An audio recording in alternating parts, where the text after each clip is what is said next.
অর্থের সময় মূল্য টপ এমসিকিউ গুলো আমরা সমাধান করব। আপনারা কিন্তু সবাই জানেন আপনাদের কিন্তু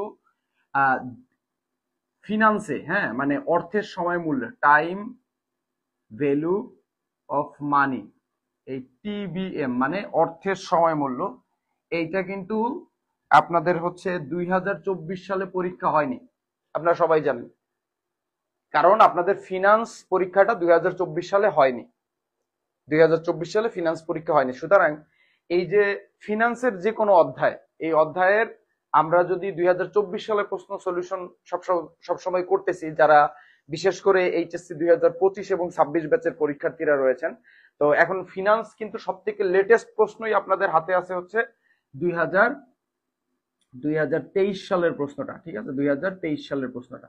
তো আজকের ক্লাসে আমরা 2023 সালের প্রশ্ন একদম এ টু জেড কভার করব এবং আমরা প্রায় অলমোস্ট 30-35টা এমসিকিউ সলভ করব।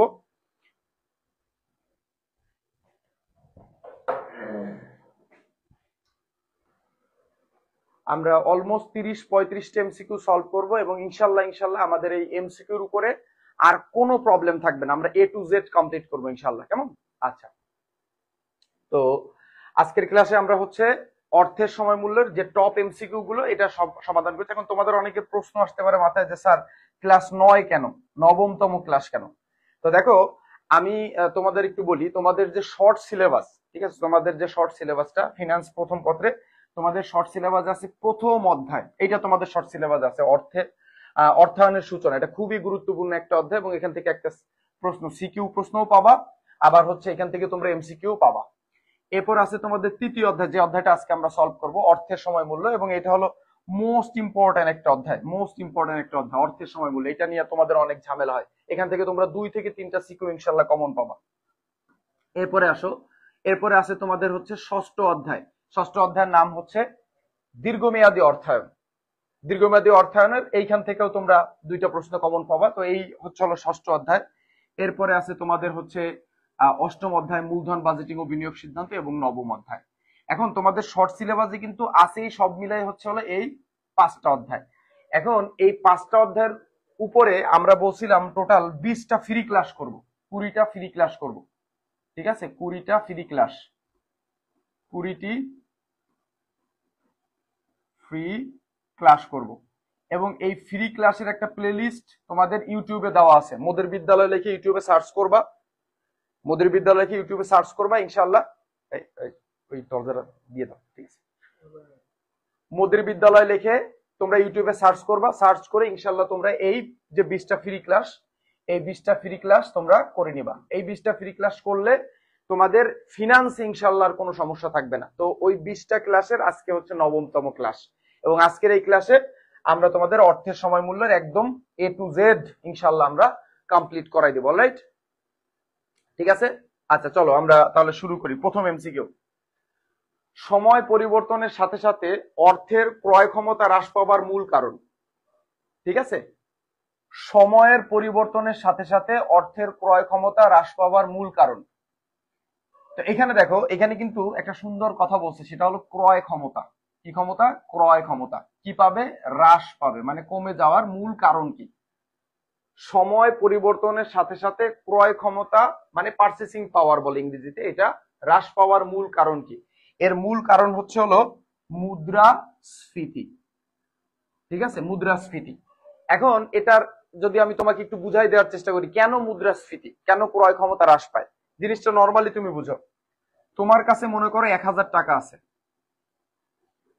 1000 টাকা আছে।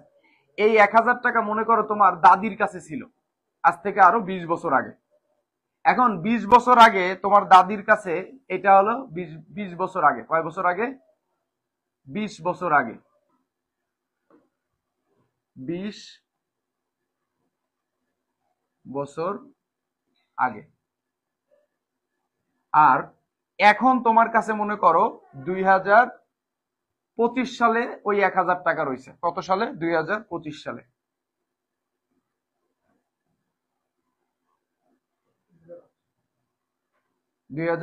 সালে।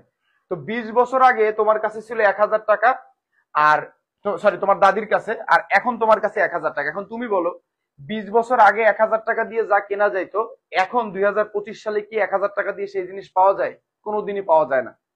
20 বছর আগে 1000 টাকায় যা পাওয়া যাইতো, এখন 2025 সালে 1000 টাকায় সেই জিনিস কেনা যায় না।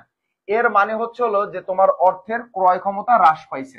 তো এই ক্রয় ক্ষমতা হ্রাস পায় হচ্ছে হলো মুদ্রাস্ফীতির জন্য। মুদ্রাস্ফীতি মানে কি? মুদ্রাস্ফীতি হচ্ছে মুদ্রার যে ক্রয় ক্ষমতা এটা হ্রাস পাওয়া। কেমন? আই হোপ তোমরা বুঝতে পারছো।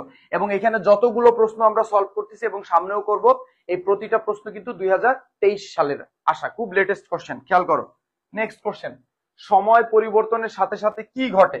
দেখো খেয়াল করো, সময় পরিবর্তনের সাথে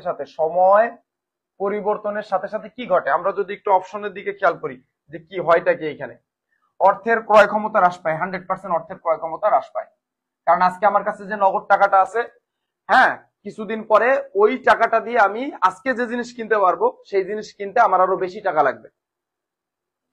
অর্থের মূল্য বৃদ্ধি পায়? কোনোদিনই না, অর্থের মূল্য কোনোদিনই বৃদ্ধি পায় না। অর্থাৎ আপনার কাছে যদি এখন 1000 টাকা থাকে, ওইটা যদি আপনার কাছে রেখে দেন, এর ফলে অর্থের মূল্য বৃদ্ধি পাবে না। অর্থের মূল্য বৃদ্ধি পায় হচ্ছে সুদের হারের কারণে। 2 নাম্বার হচ্ছে হলো দ্রব্য মূল্য বৃদ্ধি পায়। 100% দ্রব্য মূল্য বৃদ্ধি পায়। 100% দ্রব্য মূল্য কি পায়? বৃদ্ধি পায়। কেমন? তাহলে সময় পরিবর্তনের সাথে সাথে দ্রব্যের দাম বেড়ে যাচ্ছে, এটা একদম 100% সত্যি কথা। 2 নম্বর অর্থের ক্রয় ক্ষমতা হ্রাস পাচ্ছে। আমার কাছে যে টাকা আছে ওই টাকা দিয়ে আমি সেম জিনিস কিনতে পারতেছি না যেটা আমি 5 বছর 20 বছর আগে কিনতে পারতাম। আর অর্থের মূল্য কোনোদিনই বৃদ্ধি পায় না সময় পরিবর্তনের সাথে সাথে। অর্থের মূল্য কোনোদিনই বৃদ্ধি পায় না। অর্থের মূল্য বৃদ্ধি পায় একমাত্র সুদের হারের কারণে। কেমন? আচ্ছা চলেন নেক্সট প্রশ্নে যাই। এগুলো সব 2023 সালের প্রশ্ন। অর্থের সময় মূল্য নির্ণয়ে বিবেচ্য হলো কি? দেখেন, অর্থের সময় মূল্য যখন আমরা নির্ণয় করি, একটা সূত্র আছে, এফভি, ফিউচার ভ্যালু সমান সমান PV, present value, 1 plus I power N.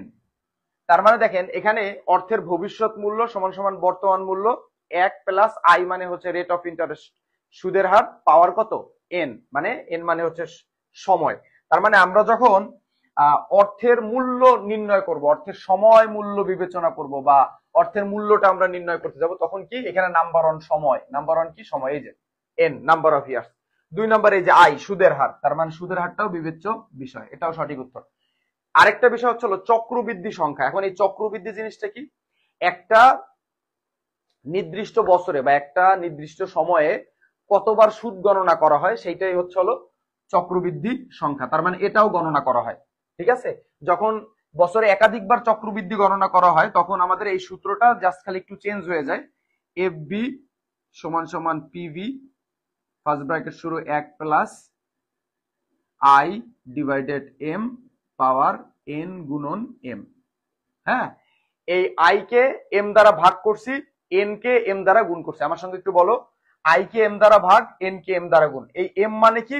এই এম মানেই হলো চক্রবৃদ্ধি। তার মানে এই চক্রবৃদ্ধি মানেই হলো তোমার এম, ছোট হাতের এম। এম মানে হচ্ছে মাল্টিপ্লাই অফ কম্পাউন্ডিং। তার মানে এখানে কিন্তু তোমার শুধুমাত্র যে মানে কি বলো এটাকে, শুধুমাত্র যে তোমার সুদের হার আর সময় নির্ভর করতেছে তা না, কখনো কখনো এখানে চক্রবৃদ্ধিও চলে আসে। তার মানে সঠিক উত্তর হচ্ছে 100%, তোমরা বুঝতেই পারতেছো সঠিক উত্তর কোনটা হবে, 1 2 3, মানে সঠিক উত্তর হলো ঘ। এটাও কিন্তু 2023 সালের প্রশ্ন। কেমন? চলো নেক্সট কোশ্চেনে যাই। আজকে কিন্তু আমরা বেশ কিছু প্রশ্ন সমাধান করবো ইনশাআল্লাহ, আমি সেইভাবেই আসছি।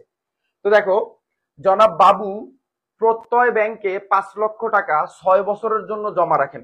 আমার উদ্দীপকটা ভালো মতন পড়তে হবে, বুঝতে হবে। জনাব বাবু প্রত্যয় ব্যাংক, একটা ব্যাংকের নাম প্রত্যয় ব্যাংক, এই ব্যাংকে কয় টাকা? 5 লাখ টাকা কয় বছরের জন্য লাগছে? 6 বছরের জন্য জমা রাখেন। ভালো কথা। মেয়াদ শেষে তিনি দ্বিগুণ টাকা ফেরত পান। ঠিক আছে? দ্বিগুণ টাকা ফেরত পান। তার মানে বুঝতে হবে যে সে যদি 5 লাখ টাকা 6 বছরের জন্য রাখে, তাহলে 6 বছর শেষে তিনি দ্বিগুণ পায়। তাহলে 5 লাখের দ্বিগুণ কত? 10 লাখ। 100% কত? 5 লাখের দ্বিগুণ হচ্ছে হলো 10 লাখ। 10 লাখ টাকা। অলরাইট।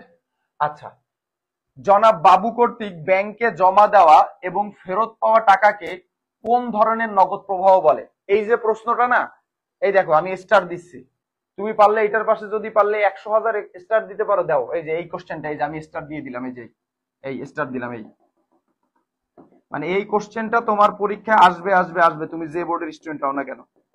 বুঝাইতে পারছি? আর কি বলবো বলো, এই কোশ্চেনটা দেখো 2023 সালে কি পরিমাণ রিপিট করছে, 2025 সালে আসার সম্ভাবনা সাংঘাতিক রকমের বেশি। তুমি একটু পরেই দেখতে পারবে এই একটা প্রশ্ন কি পরিমাণ আসছে। এখন আমার যেহেতু 23 সালে আসছে সেহেতু আমি এটা বারবার করাইছি। ঠিক আছে, আচ্ছা তুমি অলরেডি এটা ভালো মতন বুঝে যাবে ইনশাল্লাহ। দেখো সেটা হলো জনাব বাবু কর্তৃক ব্যাংকে জমা দেওয়া। ঠিক আছে, এখানে দেখো এখানে একটা কাজ করছি কি, ব্যাংকে জমা দেওয়া এবং ফেরত পাওয়া টাকাকে কোন ধরনের নগদ প্রবাহ বলে। দেখো সে এই 5 লাখ টাকা কিন্তু একবারে ব্যাংকে রাখছে এবং 6 বছর পরে সে টাকাটা কিন্তু দ্বিগুণ এই 10 লাখ টাকা একবারে পেল। যেহেতু একবারে পেল সুতরাং এটা হচ্ছে হলো তোমার একক নগদ প্রবাহ। এটা হলো একক নগদ প্রবাহ। কারণ কি, একক মানে কি, একক মানে কি, একক মানে হচ্ছে হলো একবারে টাকা দিল 5 লাখ, একবারে 10 লাখ টাকা নিল, এটা একক নগদ প্রবাহ। মিশ্র নগদ প্রবাহ কখন হতো? মিশ্র কেন হলো না? মিশ্র মানে কি, যদি সে টাকাটা মানে তোমার হচ্ছে ভেঙে ভেঙে নিত তখন এটা মিশ্র হয়ে যেত বা অসমান হয়ে যেত।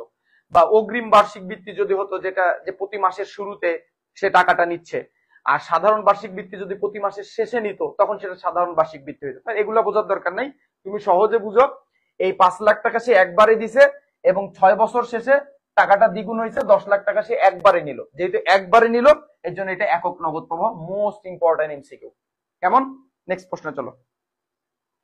পঞ্চমতম এমসিকিউ, জনাব বাবুর ব্যাংক হতে প্রাপ্ত সুদের হার কত? দেখো এখানে কিন্তু বলছে সুদের হার, প্রাপ্ত সুদের হার কত, সুদের হার কত। এখন আমাদের এখানে একটু যাইতে হবে। এইখানে 5 লাখ টাকা দেওয়া আছে আর 10 লাখ টাকা দেওয়া আছে, আমার এখানে সুদের হার চাইছে। এখন দেখো সুদের হার নির্ণয় করার জন্য আমরা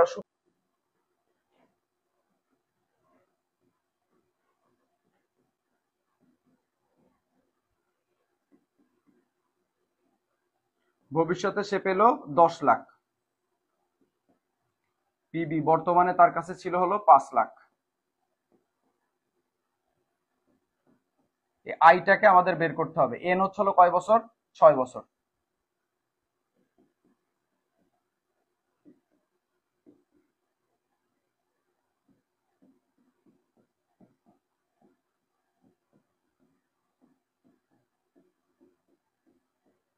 দশ লাখ। এবার আসো, এই 1+i-টাকে আমরা রাখলাম, পাওয়ার দিলাম হচ্ছে 6 সমান সমান উপরে দিলাম 10 লাখ আর নিচে দিলাম 5 লাখ। ঠিক আছে,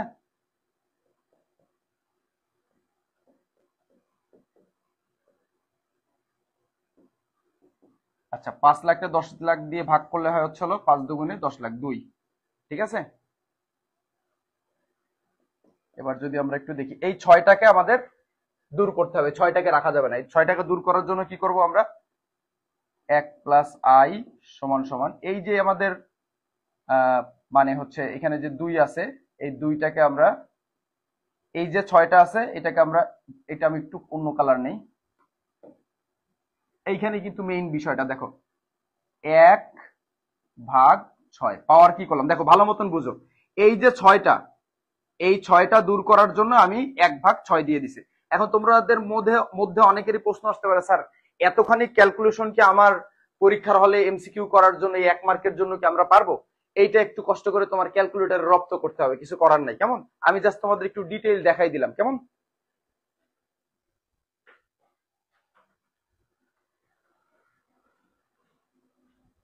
ঠিক আছে, এখন দেখো এটা কেমনে করবো। 1 রে 6 দিয়ে ভাগ করবো, 1/6 সমান সমান দিলাম, আসছে কত? 0.16।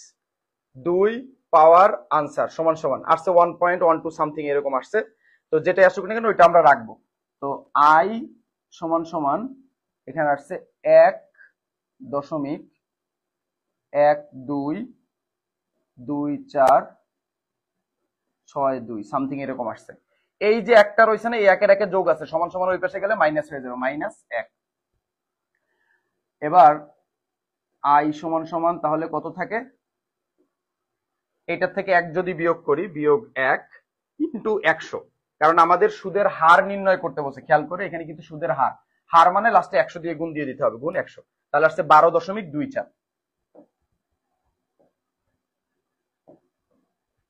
12.24%।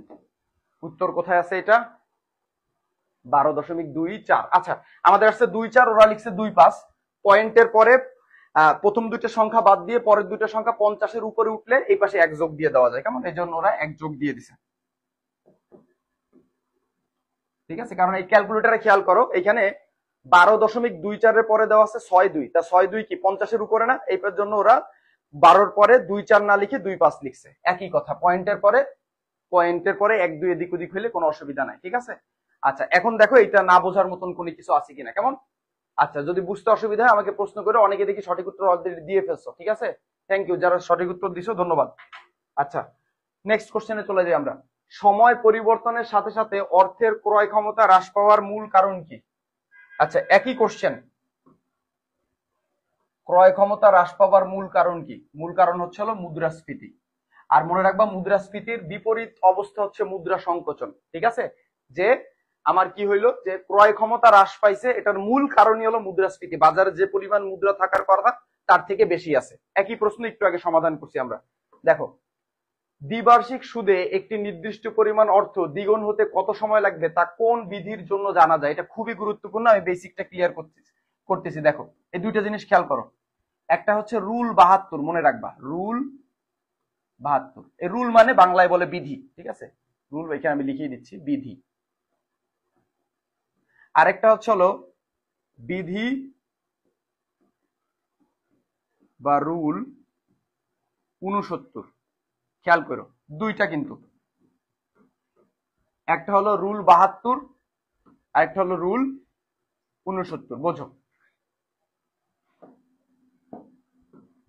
একটা হলো রুল 72, একটা হলো রুল 69।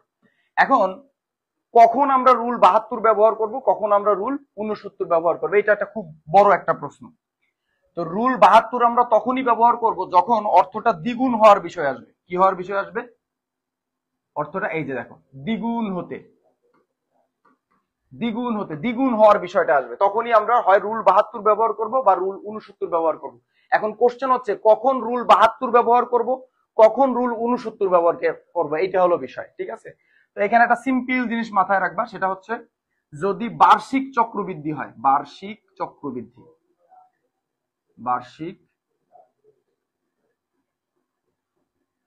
চক্রবৃদ্ধি হয়, তখন আমরা ব্যবহার করব রুল 72। আর যদি দ্বিবার্ষিক,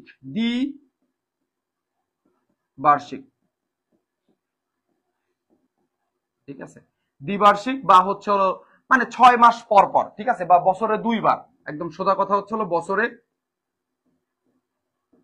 2 বার, যদি 2 বার সুদ গণনা করে বছরে, একটা হলো বার্ষিক চক্রবৃদ্ধি আর একটা হলো দ্বিবার্ষিক চক্রবৃদ্ধি। যখন বার্ষিক চক্রবৃদ্ধি বলবে তখন রুল 72, যখন দ্বিবার্ষিক বলবে তখন হচ্ছে রুল 69। এখন দেখো এইখানে কি বলছে, দ্বিবার্ষিক সুদে, দ্বিবার্ষিক শব্দের মানে কি, আগে এটা বলো, দ্বিবার্ষিক শব্দের মানে কি? দ্বিবার্ষিক, দ্বি মানে কি? দ্বি মানে হচ্ছে হলো 2, আর বার্ষিক মানে হচ্ছে হলো বছরে। তার মানে বছরে 2 বার সুদ গণনা করে।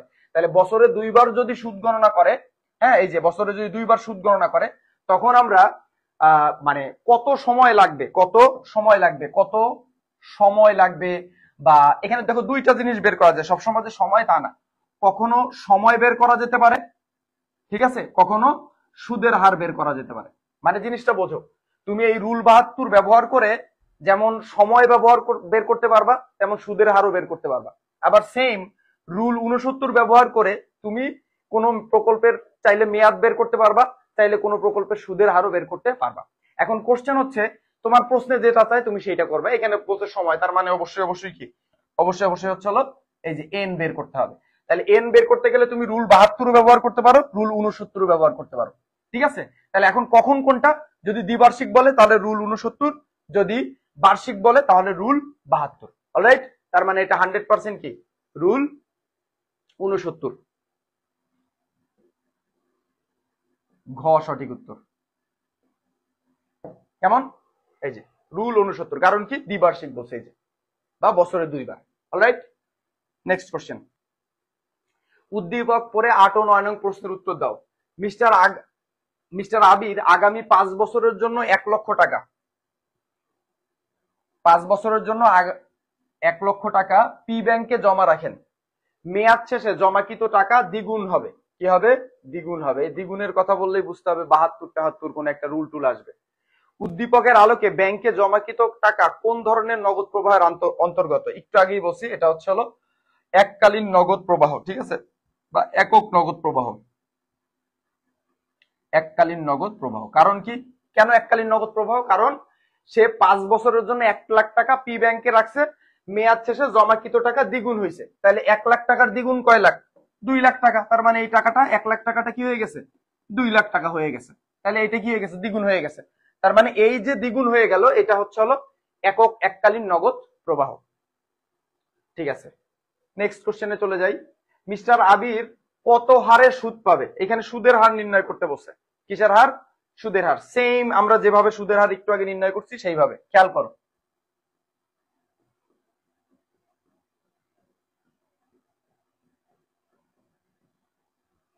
ভবিষ্যতে সে কত টাকা পাবে? 2 লাখ টাকা পাবে, দ্বিগুণ। বর্তমানে সে কত লাখ টাকা রাখবে? 1 লাখ টাকা রাখবে। 1 প্লাস আই এন, কয় বছর? কয় বছরের জন্য সে টাকাটা রাখছে? সে 5 বছরের জন্য রাখছে আগামী। তাহলে এখানে আমরা এনে রেখে দিব 5 বছর। খেয়াল করি, এই সমান সমানের এই পাশেরটা আমরা এই পাশে নিয়ে আসলাম, 1 লাখ।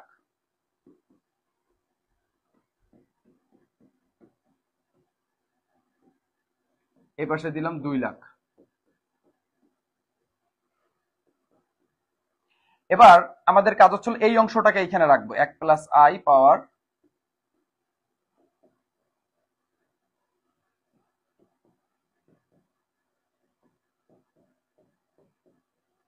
কাটাকাটি করলে পাওয়া যায় হচ্ছে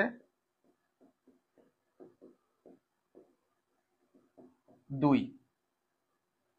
এবার আমাদের এই 5টাকে দূর করতে হবে।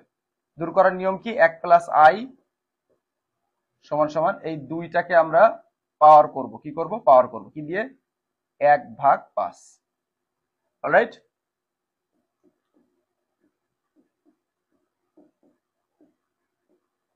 এখন আমরা যদি 1 রে 5 দিয়ে ভাগ করি, 1/5, তাহলে আসছে 0.2, 2 পাওয়ার আনসার সমান সমান এরকম আসছে 1.14, 1.1489। ঠিক আছে, আচ্ছা এবার আমরা কি করলাম? এই একটাকে সমান সমানের ওই পাশে নিয়ে গেলাম।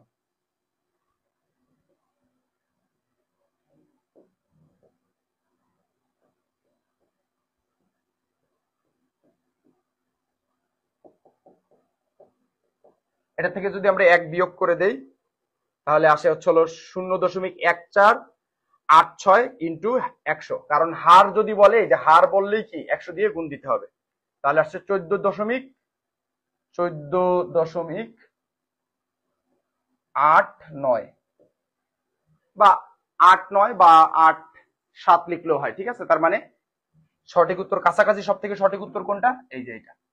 এখন দেখো, আমি লিখছি হচ্ছে হলো 89 আর এখানে আছে 87। আমি বলছি ফিনান্সে পয়েন্টের কারণে কোনো সমস্যা হয় না, কেমন? আচ্ছা, অলরাইট। আচ্ছা, তোমাদের যদি কারো কোনো কোশ্চেন থাকে তোমরা কইরো কিন্তু, কেমন? আমি কিন্তু তোমাদের কমেন্ট দেখতেছি, ঠিক আছে? আচ্ছা, নেক্সট কোশ্চেনে চলে যাই। নগদ প্রবাহের বর্তমান মূল্য নির্ণয়ে কোনটি প্রয়োজন হয়? বাট্টার হার। এটা একটু মনে রাখতে হবে। কিসের হার? বাট্টার হার। ঠিক আছে, বাট্টার হার, যেটাকে সংক্ষেপে বলা হয় হচ্ছে হলো কেডি। কেডি বলা হয়। কে উপরে, ডি কিন্তু ছোট করে নিচে, বাট্টার হার, কেমন? আচ্ছা, এবার আসো আরেকটা উদ্দীপক। জনাব শাকিল জনতা ব্যাংক লিমিটেডে 27,000 টাকা জমা দিয়ে 10 বছরের জন্য একটি হিসাব খুলেছেন, যার সুদের হার 12%। জনতা ব্যাংকে জমাকৃত অর্থ কোন ধরনের নগদ প্রবাহ? সে এই 27,000 টাকা কিন্তু এককালীন জমা দিছে। এই 27,000 টাকা কি এককালীন জমা দিছে। কয় বছরের জন্য? 10 বছরের জন্য। ঠিক আছে, আচ্ছা সুদের হার কত পার্সেন্ট? 12%। এটা বোঝাই যাচ্ছে এটা হচ্ছে এককালীন। এটা কি এককালীন? এটা তো সে তো আর একবারই টাকাটা দিয়ে দিচ্ছে, তাহলে এককালীন। একই প্রশ্ন বারবার। নেক্সট কোশ্চেন, জনাব শাকিল। আর এই প্রশ্ন সবগুলো কিন্তু 2023 সালের, 25 সালের প্রশ্ন কিন্তু নাই, সব 2023 সালের, সব লেটেস্ট প্রশ্ন, বোর্ড কোশ্চেন। এইগুলো সলভ করলে এর থেকে গুরুত্বপূর্ণ আর হয় না। এইগুলো সলভ করলেই তুমি পরীক্ষা হলে পারবা, 100% শিওর থাকো। এইখানে এই স্লাইডে যে এমসিকিউ গুলো সলভ করতেছি এইগুলো কমপ্লিট করলে তোমার হয়ে যাবে, আর লাগবে না ইনশাল্লাহ। কেমন? আসো। জনাব শাকিলের আমানত 10 বছর পরে কত টাকা হবে? এখানে দেখো কত টাকা হবে বলছে, তার মানে এখানে ভবিষ্যৎ মূল্য চাইছে। কি মূল্য চাইছে? ভবিষ্যৎ মূল্য চাইছে। তাহলে ভবিষ্যৎ মূল্যের সূত্র তো আমরা সবাই জানি, এফবি সমান সমান PV 1 plus I power N. আর এই অঙ্কগুলো আমার বিশ্বাস যে তোমরা হচ্ছে একদম কি বলে ক্যালকুলেটরই করে ফেলতে পারবা। ঠিক আছে? তো দেখো তার কাছে ছিল হচ্ছে 27,000 টাকা, তাহলে বর্তমান মূল্য হচ্ছে 27,000। 1 প্লাস আই, আই কত? আই হচ্ছে সুদের হার কত পার্সেন্ট? এই যে দিয়ে দিছে 12%। তাহলে 12কে আমরা 100 দিয়ে, যে সবসময় 12কে 100 দিয়ে ভাগ দিয়ে নিবা। ঠিক আছে? 12কে 100 দিয়ে ভাগ দিলে হয় হচ্ছে 0.12। কেমন? আচ্ছা, কেন 100 দিয়ে ভাগ দিলাম? কারণ এটা পার্সেন্টেজে আছে, দেখো এটা শতকরায় আছে, এই শতকরা থেকে এটাকে আমরা ভেঙে নিলাম, তাহলে আসছে 0.12। কারণ আই হচ্ছে 12%, এই 12কে আমরা কি করছি 100 দিয়ে ভাগ করে এইটা বাইর করছি, এই যে এইটা, আর এইটাকে আমরা এখানে লিখে দিলাম। এন বছর সংখ্যা, বছর সংখ্যা কত, কয় বছরে বসে, এই যে বলে দিছে 10 বছরে, তাহলে আমরা এখানে লিখবো 10। তাহলে এটা জাস্ট আমরা একটু ক্যালকুলেটরে করে ফেলি। 1 প্লাস 0.12 পাওয়ার 10 যেটা আছে ওইটার সঙ্গে গুণ দিয়ে দেবো 27,000, তাহলে আসছে 83,857। 83,857.90। আমরা দেখি 83,857 কই আছে? 83,858 লিখছে ওরা, একই কথা। ঠিক আছে? তার মানে সঠিক উত্তর গ। আই হোপ তোমরা বুঝতে পারতেছো। কেমন? দেখো এইরকম ইজি পিজি অঙ্কই কিন্তু আসবে, এইরকম পিবির অঙ্কগুলোই আসবে। তোমার এখানে কিন্তু একদম বিশাল একটা অঙ্ক দিয়ে দিবে তা না, আর দিলেও সেগুলো আমি সলভ করাই দিচ্ছি ইনশাআল্লাহ। আসো, সামনে আছে। একক নগদ প্রবাহের ভবিষ্যৎ মূল্য নির্ণয়ের সূত্র কোনটি? একক নগদ প্রবাহের ভবিষ্যৎ মূল্য, একক নগদ প্রবাহের ভবিষ্যৎ মূল্য, একক নগদ প্রবাহের ভবিষ্যৎ মূল্য, এই যে খ, এই যে যেটা আমরা লিখছি একক নগদ প্রবাহ। এখন তোমরা বলতে পারো একটা হলো একক আর একটা হলো অসমান নগদ প্রবাহ, সেটা আমি তোমাদের লিখে দিই। ঠিক আছে? একটা হলো এই যে দেখো, একটা হলো একক নগদ প্রবাহ, ঠিক আছে, বা সমান, সমান বা একক নগদ প্রবাহে এফবি।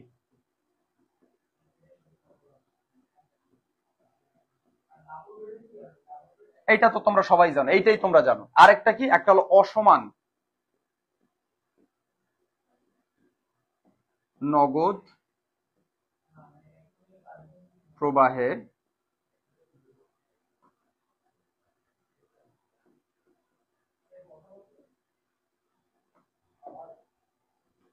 এফবি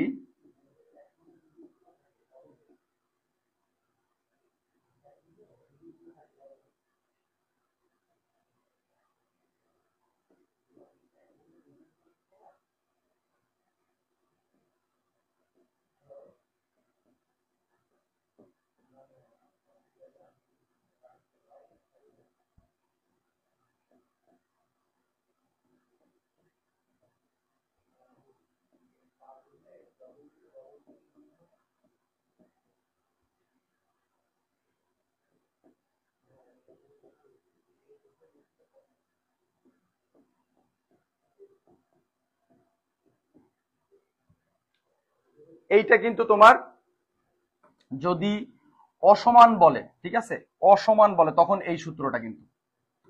এখন এখানে লিখছেন sir PV 1 plus I power N minus 1, আবার ওই একই জিনিস লিখছেন PV 2 1 plus I power N minus 2। এখন এইরকম যে কয়টা বর্তমান মূল্য দেওয়া থাকবে সেই কয়টা হবে। আমরা 3টা লিখছি, অঙ্কে যদি 4টা থাকে এরকম আমরা এরপরে আবার লিখবো PV side 1 plus I power N minus 4 এরকম। তাহলে এটা হলো যদি অসমান নগদ প্রবাহ থাকে। আর এখানে কিন্তু বলছে সমান, এখানে কি বলছে? সমান বা একক নগদ প্রবাহের অর্থের ভবিষ্যৎ মূল্য, মানে তোমরা যে ভবিষ্যৎ মূল্যটা জানো, এই যে এইটা তোমরা যেটা জানো আর কি, অ্যাকচুয়ালি এই যে এইটা তোমরা তো এইটাই জানো ভবিষ্যৎ মূল্য বলতে, এই যে এফবি সমান সমান PB 1 plus I power N, তার মানে সঠিক উত্তর হচ্ছে খ। এই জিনিসটা একটু নোট করে রাখবে যে অসমান হইলে কি হবে, কেমন? আচ্ছা চলো নেক্সট কোশ্চেনে। উদ্দীপকটি পড়ো, 14 ও 15 নম্বর প্রশ্নের উত্তর দাও। মিস্টার হানিফ জনতা ব্যাংকে একটি স্কিমে 2 লাখ টাকা, সরি 20,000 টাকা, 20,000 টাকা 20,000 টাকা জমা রাখে। জনতা ব্যাংকে এই স্কিমে 10 বছরে 10% হারে, কয় পার্সেন্ট হারে? 10% হারে চক্রবৃদ্ধি সুদ দিবে। মিস্টার হানিফের ব্যাংকে জমাকৃত অর্থকে কোন ধরনের নগদ প্রবাহের অন্তর্ভুক্ত করা হয়? একই প্রশ্ন বারবার। 23 সালে আসছে, দেখো আমি এটা কিন্তু আমার মন মতন দেইনি, 23 সালে আসছে বিধায় আমি তোমাদের দিচ্ছি, এটা সব থেকে লেটেস্ট কোশ্চেন, সো একটু মনোযোগ দাও, ঠিক আছে? খুবই গুরুত্বপূর্ণ প্রশ্ন। নেক্সট কোশ্চেনে যাও। মিস্টার হানিফ 10 বছর শেষে কত টাকা পাবেন? এটা আমি কি করাই দেওয়ার দরকার আছে? জাস্ট এফবি সূত্র দিয়ে করবা, ঠিক আছে? আমি মান বসে দিছি, তোমরা ক্যালকুলেশন করে বলো।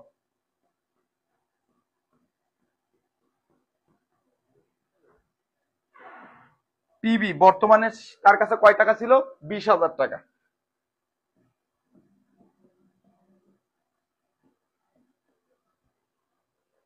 আই সুদের হার কত? 10%।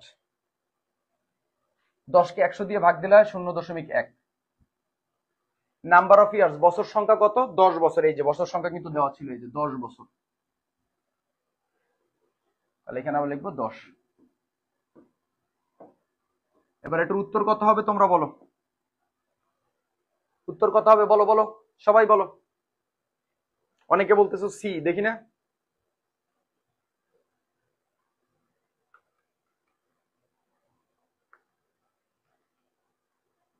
একান্ন হাজার 874, 51,874.84।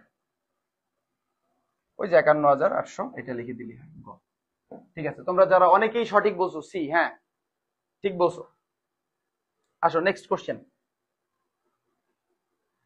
মিস্টার শামিমা তার ভবিষ্যৎ তহবিলে এখন কত টাকা জমা করবেন? তো দেখো এখানে কি বলছে, আগে উদ্দীপকটা আমরা একটু পড়ি। মিস্টার শামিমা 5 বছর পর, কয় বছর পর?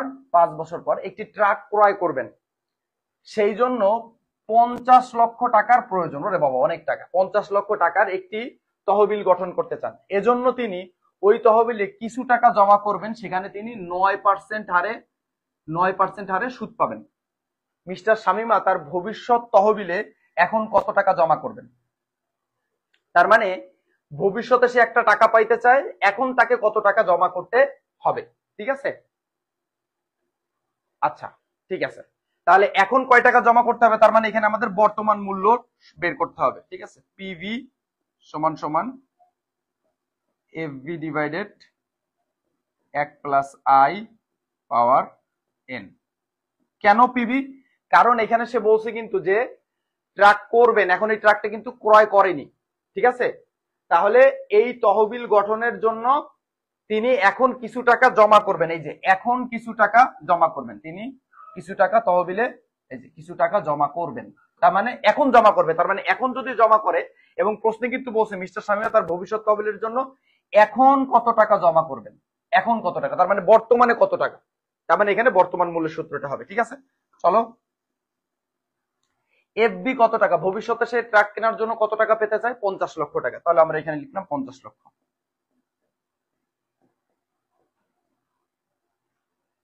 এক প্লাস সুদের হার কত? সুদের হার দেওয়া আছে 9%। 9 কে 100 দিয়ে ভাগ দিলে হয় 0.09। এন কয় বছর? 5 বছর পরে কিনতে চান, তাহলে লিখলাম 5। চলো আমরা একটু ক্যালকুলেশন করি। তাহলে প্রথমে নিচের ব্র্যাকেটের কাজ করবো, 1 প্লাস 0.09 সমান সমান, এটার পাওয়ার করলাম 5 সমান সমান, যেটা আসুক না এটা এসি দিয়ে মুছবো। প্রথমে লিখবো 50 লাখ ভাগ আনসার করলে বেরোইছে আসছে হচ্ছে হলো 3,24,000।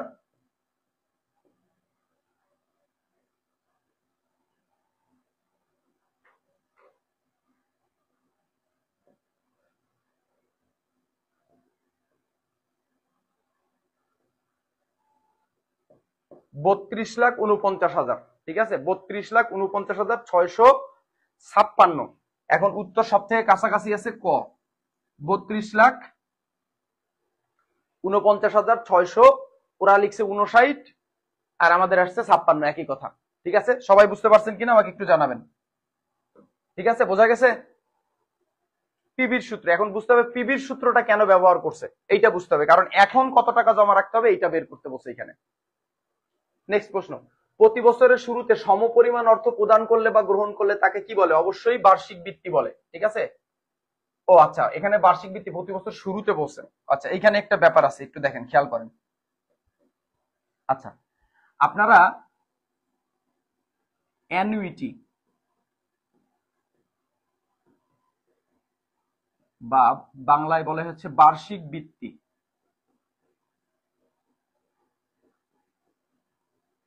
বা অনেক সময় বলে কিস্তি, এটার মানে কি জানেন?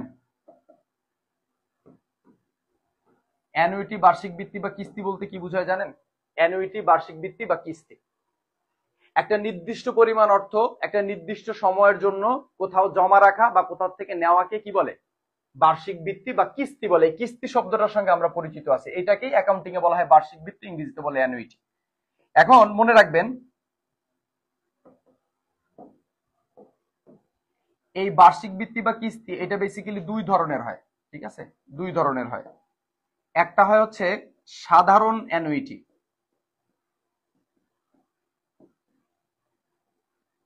সাধারণ অ্যানুইটি,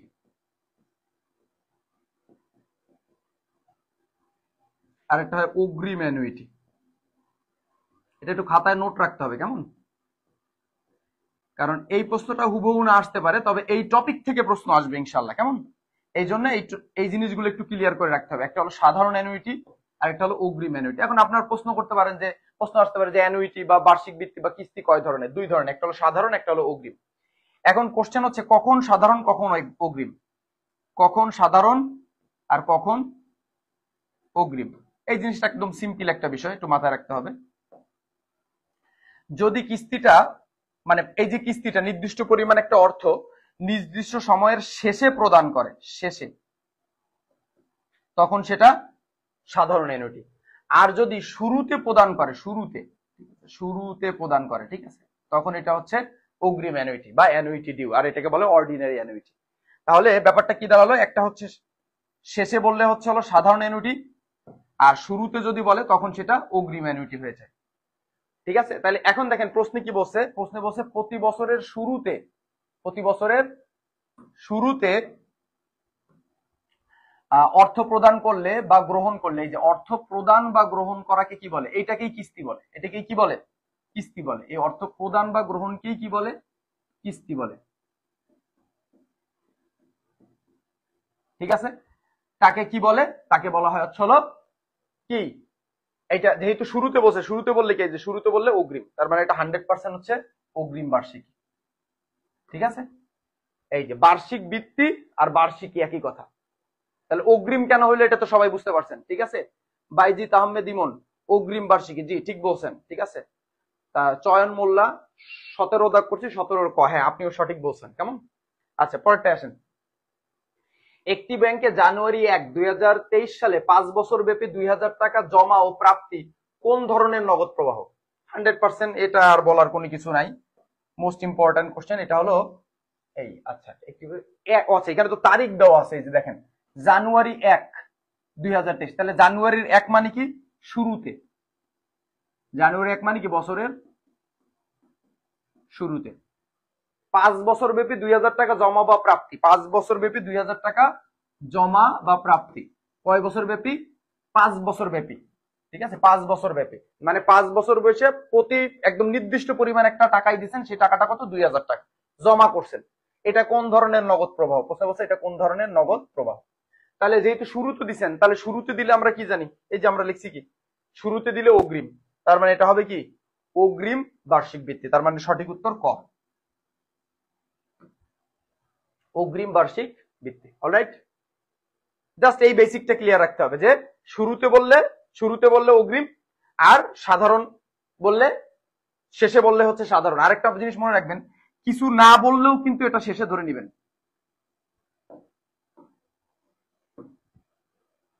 কিছু না বললে, কিছু যদি না বলে তখন ওইটাকে কি ধরে নিতে হবে, কিছু না বললেও এটাকে শেষে ধরে নিতে হবে। এটা একটু মনে রাখবেন, এটা খুবই গুরুত্বপূর্ণ একটা তথ্য। কেমন? Next question. জনাব তাওসিফ ওয়াই ব্যাংক থেকে 2 লাখ টাকা ঋণ নিয়েছেন, ভালো কথা, 2 লাখ টাকা ঋণ গ্রহণ করেছেন। আগামী 5 বছরে কিস্তিতে 10% সুদ সহ আদায় যদি করে, 10%, কত পার্সেন্ট? 10% সুদ সহ আদায় করলে কিস্তির পরিমাণ কত টাকা? এই যে এবার হলো এই যে কিস্তি। অ্যানুইটির বিষয়টা ক্লিয়ার আছে তো? অ্যানুইটির বিষয়টা ক্লিয়ার আছে? ঠিক আছে?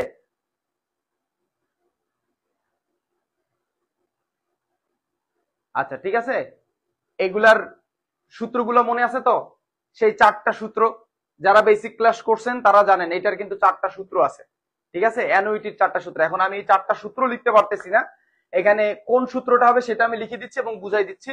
এবং আপনাদের যদি কারো কোনো প্রবলেম থাকে ইউটিউবে যে একটু দেখে আসতে পারেন, একদম একটা বেস্ট ক্লাস আপলোড করা আছে, একদম বেস্ট, সব থেকে বেস্ট এবং গোছানো। এটা দেখলে যে কেউ যদি, এবং এই অ্যানুইটির থেকে একটা প্রশ্ন সিকিউ থাকবেই থাকবে, 10 মার্কের একটা প্রশ্ন। সুতরাং কেউ যদি এই অধ্যায়টা খুব ভালো মতন শিখতে চান, 100% আপনার ওই ক্লাসটা দেখতে হবে, একদম গোছায় ওইখানে আমি আলোচনা করে দিচ্ছি। কেমন? তো এখন এত 1 মার্কের জন্য এত আমি আলোচনা করাটাও একটা মুশকিল বিষয়। আচ্ছা আসেন তো এখন আমরা দেখি এইখানে ঋণ নিচে হচ্ছে 2 লাখ টাকা। আমরা জানি যদি কোথাও থেকে ঋণ নেয় তাহলে পিবি এর সূত্র হয়। ঠিক আছে, পিবি এর সূত্র, তাহলে আমরা এখানে পিবি এর সূত্র নেব, প্রেজেন্ট ভ্যালু অফ অ্যানুইটি সমান সমান এ গুণন third bracket 1 minus 1 divided 1 plus I power N divided I bracket close. যেহেতু এখানে দেখো, এখানে ভালো মতন খেয়াল করে, এখানে কিস্তির পরিমাণ চাইছে। কিসের পরিমাণ চাইছে? কিস্তির পরিমাণ চাইছে। ঠিক আছে, আচ্ছা কিস্তির পরিমাণ যেহেতু চাইছে, সুতরাং আমাদের এই এর মানটা বাইর করতে হবে। এই যে এর মানটা বের করতে হবে। এখন এর মান যদি বাইর করতে চাই, এখন প্রথমে দেখতে হবে আমাদের পিভিএ কত। পিভিএ কত? পিভিএ হচ্ছে 2 লাখ টাকা। এখানে পিভি এর সূত্রটা ব্যবহার করছি একমাত্র অন এন্ড অনলি এই যে এই কথাটা বলতে চাই, ঋণ নিলে। বেসিক ক্লাস যারা করছেন তাদের এটা জানা উচিত। ঠিক আছে, 2 লাখ টাকা। এবার এই যেটা রয়েছে এইটা বেসিক্যালি আমাদের এখানে বের করতে হবে, সেটা হলো কি এই এর মানটা বের করতে হবে, গুণন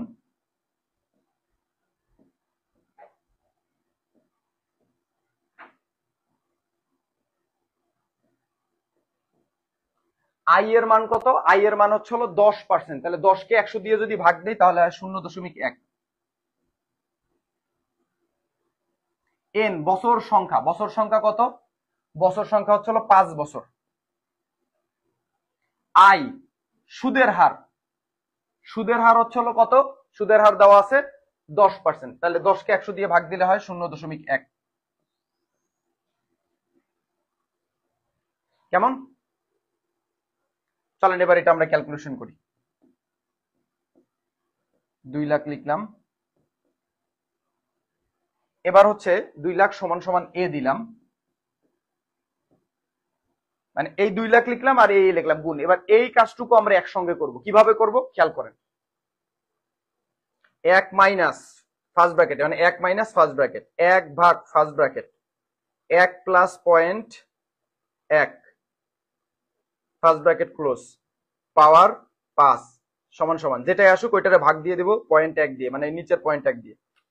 3.790 এরকম আসছে, তাহলে গুণ দিয়ে লিখবো 3.790 এরকম সামথিং আসছে। এবার কাজ কি, আমার এই এটাকে সমান সমান এই পাশে আনবো, এই 2 লাখের ওই পাশে দিয়ে দিব, আর নিচে দিয়ে দেবো হচ্ছে 3.790, যেগুলো আছে ক্যালকুলেটর তোমরা চাইলে আরো দিতে পারো। অতএব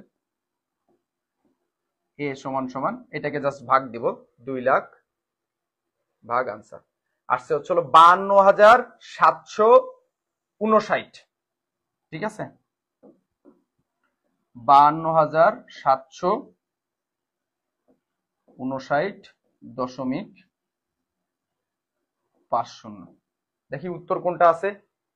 52,759, ওরা লিখছে 52,760, এইটাই সঠিক উত্তর। তার মানে গ। কেমন? এইটা নিয়ে কারো কোশ্চেন থাকলে করতে পারো, ঠিক আছে, এই টাইপের একটা প্রশ্ন আসতে পারবে। কিন্তু যারা সিকিউ পারো, ঠিক আছে, 100% এইসব প্রশ্ন তোমরা দেখেই আনসার করতে পারো, যারা বিশেষ করে আমাদের ওই ক্লাসগুলো করছো, ভিডিওগুলো দেখছো, মানে এগুলো দেখার সঙ্গে সঙ্গে আনসার করতে পারবো, ঠিক আছে। আচ্ছা আসো নেক্সট কোশ্চেনে চলে যাই। ত্রৈমাসিক চক্রবৃদ্ধি গণনার ক্ষেত্রে চক্রবৃদ্ধি সংখ্যা কত? চক্রবৃদ্ধির সংখ্যা কত? দেখো বোঝো, এখানে কি বলছে? ত্রৈমাসিক। ত্রৈমাসিক মানে কি? ত্রৈমাসিক মানে হলো 3 মাস পর পর। 3 মাস পর পর। ত্রৈমাসিক মানে কি? 3 মাস পর পর। ত্রৈমাসিক মানে কি? 3 মাস পর পর। সুদ গণনা যদি করে তাহলে চক্রবৃদ্ধির সংখ্যা কত? তাহলে 3 মাস পর পর যদি হয় তাহলে এক বছরে 3 মাস পর পর কত হয়? 3 4 12। কয় মাস? কত হয়? 3 4, তার মানে 4 বার। তার মানে সঠিক উত্তর হচ্ছে হলো খ। তোমরা আরেকটা কাজ করতে পারো, আমাদের যে হচ্ছে কি বলে, আমাদের যে ইউটিউব আছে, ইউটিউবে যে একটা ভিডিও দেখতে পারো এইটার উপরে, ঠিক আছে, যে কোনটা বললে কয় মাস। যদি এরকম মনে রাখবা, যদি এটা সাপ্তাহিক বলে, ঠিক আছে, সাপ্তাহিক, এখানে যদি ত্রৈমাসিক না বলে বলতো সাপ্তাহিক, সাপ্তাহিক বললে 52 বার, এগুলো একটু নোট করে রাখো। মাসিক বললে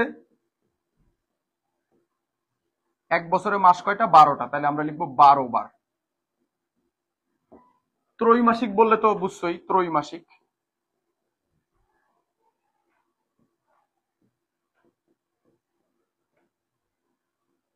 বললে 4 বার, ঠিক আছে। দ্বিমাসিক বললে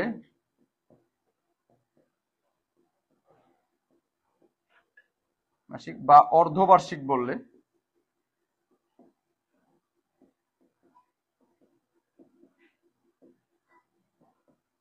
বললে 2 বার, ঠিক আছে, ঠিক আছে। পাক্ষিক, পাক্ষিক মানে হচ্ছে হলো 15 দিন পর পর। পাক্ষিক মানে কি? 15 দিন পর পর, মনে রাখবা, ঠিক আছে। পাক্ষিক মানে 15 দিন পর পর। তাহলে পাক্ষিক যদি বলে তাহলে মাসে 2 বার, তাহলে এক বছরে 12 মাস, তাহলে মাসে যদি 2 বার হয় তাহলে আমার হয় 12 দুগুণে 24 বার।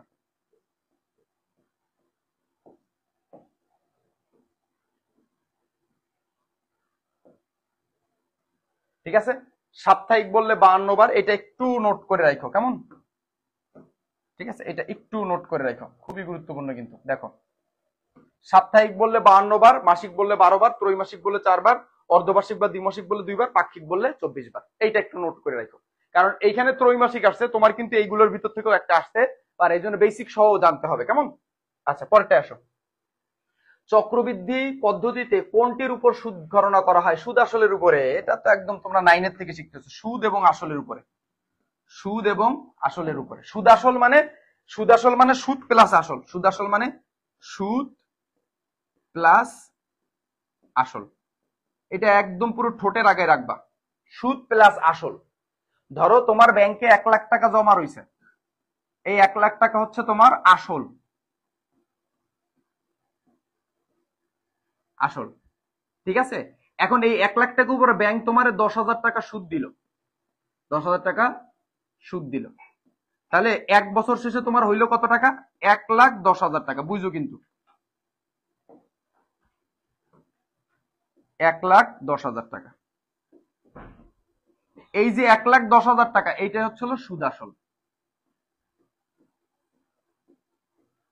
এখন তুমি বলো, তোমার ব্যাংকে এখন জমা হয়েছে কত? 1,10,000 টাকা। তোমার ব্যাংকে জমা হয়েছে 1,10,000 টাকা। বুঝো কিন্তু এই টাকাটা তো তোমার। এখন পরের বছর যখন সুদ গণনা করবে, এখন তুমি বলো পরের বছর কার উপর সুদ গণনা করবে? এই 1 লাখের উপরে, নাকি এই 10,000-এর উপরে, নাকি কার উপরে, নাকি এই 1,10,000 উপরে? তুমি বলো, কারণ তোমার ব্যাংকে টাকা জমা হয়েছে, এই 10,000 টাকা তো এখন তোমার।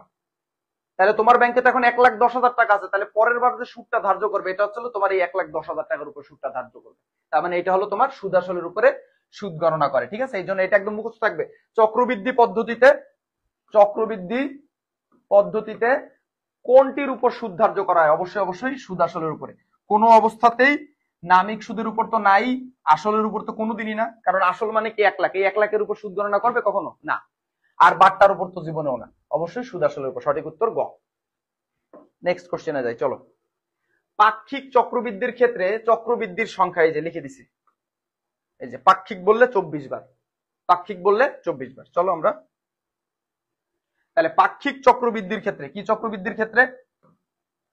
পাক্ষিক চক্রবৃদ্ধির ক্ষেত্রে চক্রবৃদ্ধির সংখ্যা কত? চক্রবৃদ্ধির সংখ্যা কত? অবশ্যই 24 বার।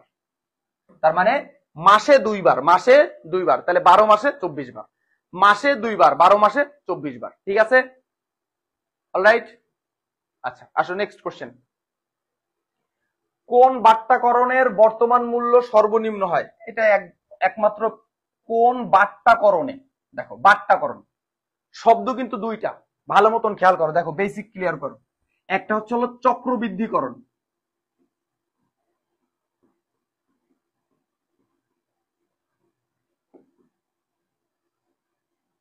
আর একটা হলো বাট্টাকরণ।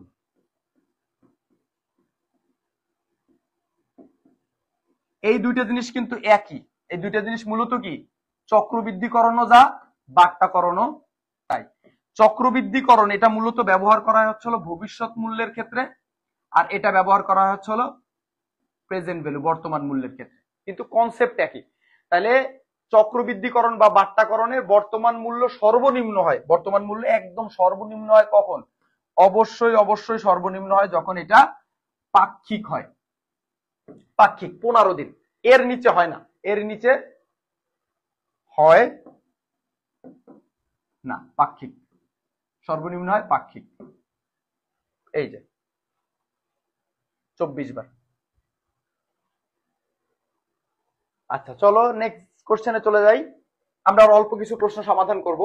জনাব সাদিদ 6% হারে সুদে 1200 টাকা সোনালী ব্যাংক হতে ধার করেন। এখানে কিন্তু বলছে ধার করেন, ধার করেন মানে ঋণ গ্রহণ করেন বা কর্য করেন। 3 বছর পর, কয় বছর পর?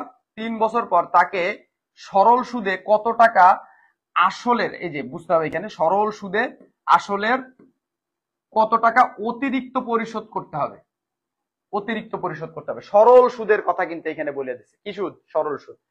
সরল সুদ, সিম্পল ইন্টারেস্ট, ঠিক আছে, সিম্পল ইন্টারেস্ট। এখন সিম্পল ইন্টারেস্টের সূত্র কি আপনারা জানেন? একটা সিম্পল একটা সূত্র দেখেন, সিম্পল ইন্টারেস্টের সূত্র সিম্পল, খেয়াল করেন। SI সিম্পল ইন্টারেস্ট সমান সমান উপরে লিখবেন পি, বড় হাতের পি, ছোট হাতের আই, ছোট হাতের এন। ওই যে আপনারা পিন লেখেন না, পিন পিন পিন, সেই পিন ডিভাইডেড 100। ঠিক আছে, আচ্ছা এখন আমরা যদি একটু দেখি, পি মানে হচ্ছে হলো প্রিন্সিপাল, পি মানে হলো প্রিন্সিপাল। তাহলে তার প্রিন্সিপাল কত? মূল টাকা কত? সে ঋণ নিয়েছে 1200 টাকা, তাহলে প্রথমে আমরা লিখলাম 1200। আর এই PIN এই তিনটার মাঝখানে গুণের সম্পর্ক, তাহলে এখানে লিখলাম 1200 ইন্টু আই কত?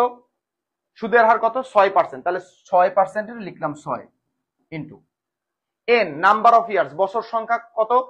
এখানে বছর 3 বছর পর, তাহলে 3 ডিভাইডেড কত? 100।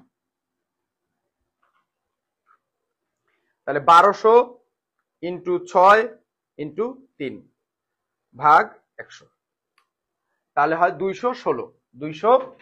তাহলে সঠিক উত্তর কত? খ, 216। এখন এই সিম্পল ইন্টারেস্টের সূত্রটা আপনাদের একটু কষ্ট করে মাথায় রাখতে হবে। এই যে এটা,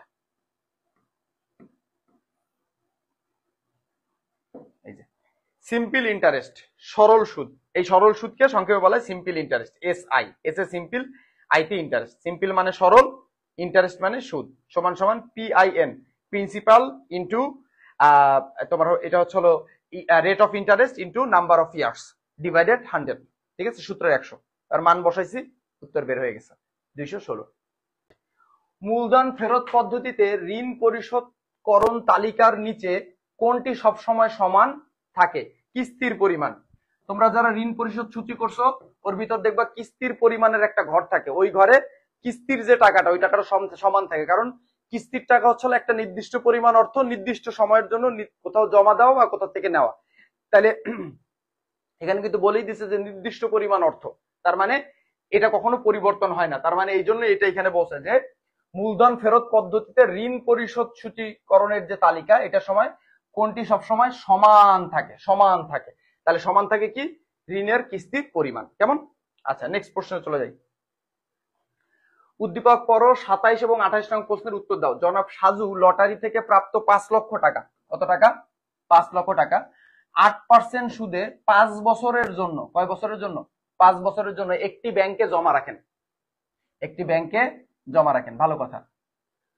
ব্যাংকটি তাকে ত্রৈমাসিক চক্রবৃদ্ধি সুদে প্রদানের প্রস্তাব হয়। জনাব সাজু কর্তৃক জমাকৃত অর্থ কোন ধরনের বিনিয়োগ? এটা অবশ্যই এককালীন। এটা অবশ্যই কি? একই প্রশ্ন ঘুরে ফিরে বারবার আসতেছে, এককালীন, কারণ সেই 5 লক্ষ টাকা একবারে জমা দিয়ে দিচ্ছে। নেক্সট প্রশ্নে আসি। ব্যাংকটির প্রকৃত সুদের হার, আচ্ছা প্রকৃত সুদের হারের সূত্রটা সবাই জানো, ইএআর এর সূত্র। এই যে আমি লিখে দিচ্ছি, ইএআর ইফেক্টিভ অ্যানুয়াল রেট সমান সমান third bracket plus I by M power M, এখানে কিন্তু এন না এম, মাইনাস 1 গুণন 100।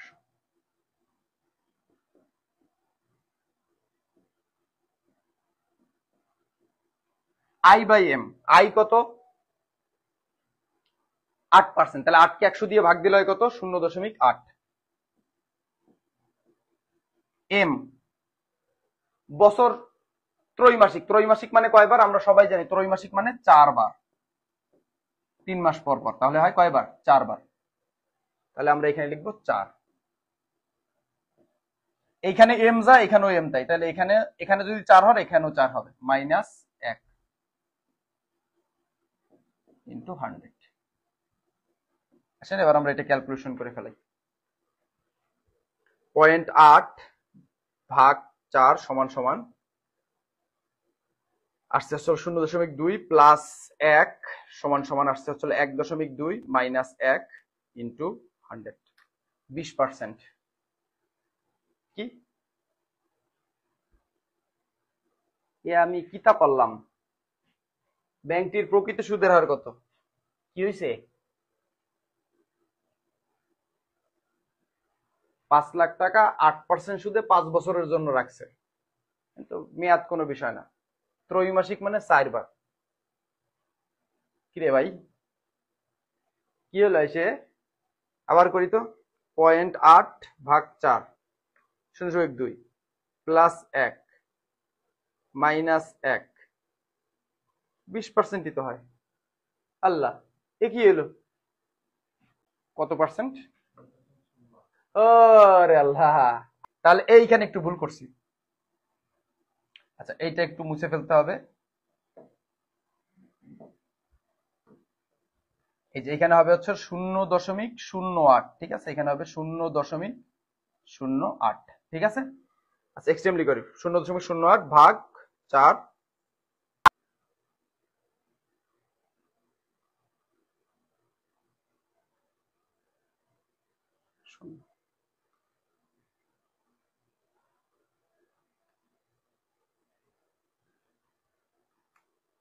এবার হবে 8.24, 8.24%। আমি ভুল করতেছিলাম, এক্সট্রিমলি সরি, ঠিক আছে?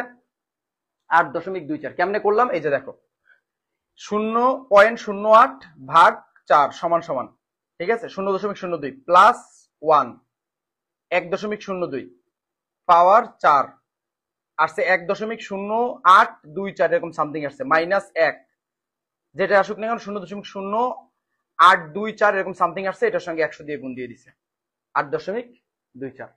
8.24 সঠিক উত্তর এই যে 8.24। আমি তো তাই বলি যে প্রকৃত সুদের হার সবসময় ভিন্ন হয়, নামিক সুদের হারের থেকে প্রকৃত সুদের হার সবসময় কি হয়? ভিন্ন হয় বা আলাদা হয়। কেমন? আচ্ছা আসো নেক্সট কোশ্চেনে চলে যাই। তো এটা আমরা একদম শেষের দিকে চলে আসছি। তো মিস স্বর্ণা, এটাই মনে হয় লাস্ট কোশ্চেন। মিস স্বর্ণা 10 বছরের জন্য সিবিসি ব্যাংকে, কয় বছরের জন্য? 10 বছরের জন্য সিবিসি ব্যাংকে, একটা ব্যাংকে 4 লাখ টাকা বিনিয়োগ করেন। ব্যাংক সুদের হার কত পার্সেন্ট? 8%। ব্যাংক সুদের হার কত পার্সেন্ট? 8%। বিধি 72 অনুযায়ী মিস স্বর্ণার বিনিয়োগে কত সময়ে দ্বিগুণ হবে? কত সময়ে দ্বিগুণ হবে?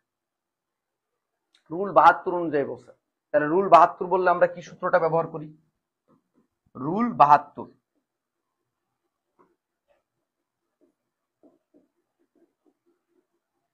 আমার এখানে কি লিখছি আমি, পাগল হয়ে গেছি আমি। এখানে বলছে অনুযায়ী মিশনে কত সময় দ্বিগুণ হবে, এখানে সময়টা চাইছে। কেমন? সময়টা মেন। তাহলে সময় মানে এন, 72 ডিভাইডেড আই। উপরে লিখলাম 72 আই। সুদের হার অবশ্যই অঙ্কে দেওয়া থাকবে, ঠিক আছে? এই যে কত পার্সেন্ট? 10%, সরি 8%। তাহলে এখানে আমরা লিখবো 8। তাহলে 8 নং 72, তাহলে 9 বছর। এটা আমি বুঝাই দিচ্ছি, কিন্তু দেখো আগে উত্তরটা 9 বছর আছে অপশনে। হ্যাঁ, গ। সঠিক উত্তর হচ্ছে হলো গ। এখন এই জিনিসটা আমি তোমাদের একটু বুঝাই দিই। জিনিসটা কি?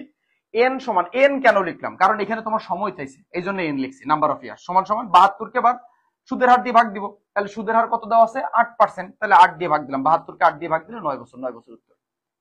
এখানে আমার প্রশ্নে বুঝতে হবে যে এখানে সময় চাইছে। প্রশ্নে কি চাইছে? মূলত সময় চাইছে। এইটাই বুঝতে হবে যে সময়টা চাইছে, সময় চাইছে, এই জন্য সমান সমান এই পাশে এন রাখলাম। যদি সুদের হার চাইতো তাহলে এখানে রাখতাম, এই পাশে রাখতাম আই সমান সমান 72 ডিভাইডেড, তখন এখানে আই এর জায়গায় চলে আসতো এন। কেমন? চলো লাস্ট কোশ্চেন। যদি ব্যাংক, এই লাস্ট কোশ্চেন, এরপর আরো আছে। ও লাস্ট দুইটা কোশ্চেন। যদি ব্যাংক অর্ধবার্ষিক চক্রবৃদ্ধি সুদে, অর্ধবার্ষিক চক্রবৃদ্ধি সুদ প্রদান করে, তাহলে কার্যকারী সুদের হার কত? কার্যকারী সুদের হার মানে হচ্ছে প্রকৃত সুদের হার বা ইএআর। কার্যকারী সুদের হার মানে কি? ই এ আর। তাহলে ইআর এর সূত্র দিয়ে সেম একই অঙ্ক আমরা আবার একটু করব। ই এ আর সমান সমান, সূত্রটা লিখবো 1 plus I by M power M minus 1 গুণন 100।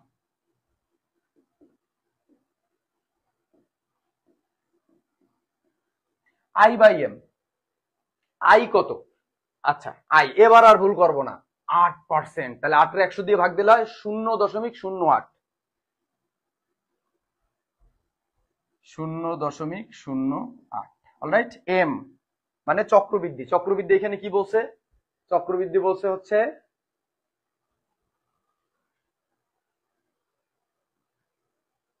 যদি অর্ধবার্ষিক বলে, ভালো মতন বুঝে, এখানে কিন্তু বলছে অর্ধবার্ষিক। অর্ধবার্ষিক মানে অর্ধ মানে কি? অর্ধেক, 2। আর বার্ষিক মানে কি? বছরে। তাহলে বছরে 2 বার। তাহলে বছরে যদি 2 বার হয় তাহলে চক্রবৃদ্ধি সংখ্যা 2 বারই। অর্ধবার্ষিক বলে 2 বারই হয়। এই নিচে যদি 2 দেই, এই পাওয়ারও দিতে হবে 2 মাইনাস 1।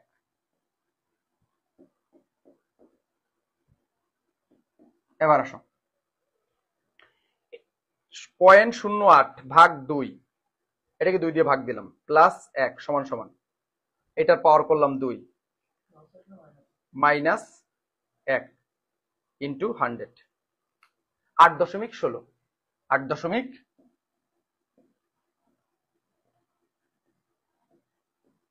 তার মানে সঠিক উত্তর কত?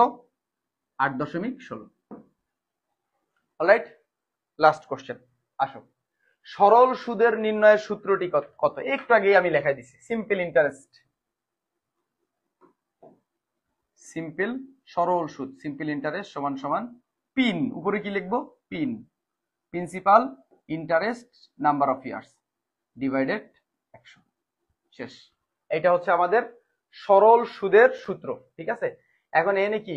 এসআই সমান সমান পিআইএন, তার মানে এইটাই উত্তর, ঠিক আছে? পিআইএন, ওরা নিচে 100 দিয়ে ভাগ দেয়, পিআইএন, সিম্পল ইন্টারেস্ট। এখন বলো বুঝতে পারছো কিনা আমার গল্পটি ফুরলো? এখন সব থেকে বড় কথা কি জানো? সব থেকে বড় কথা হচ্ছে অনেক কোশ্চেন সলভ করাইছি। এই যেগুলো করাইছি যতটুকু নিতে পারছো, ভুল ত্রুটি হলে অবশ্যই ক্ষমার সুন্দর দৃষ্টিতে দেখবা, ঠিক আছে? কারণ অনেক সময় ছোটখাটো বিষয় অনেক সময় মাথায় আসে না, কেমন? বা তোমাদের যখন বেসিক সহ বুঝাইছি, তোমাদের এই জিনিসগুলো কিন্তু বোঝা উচিত, কেমন?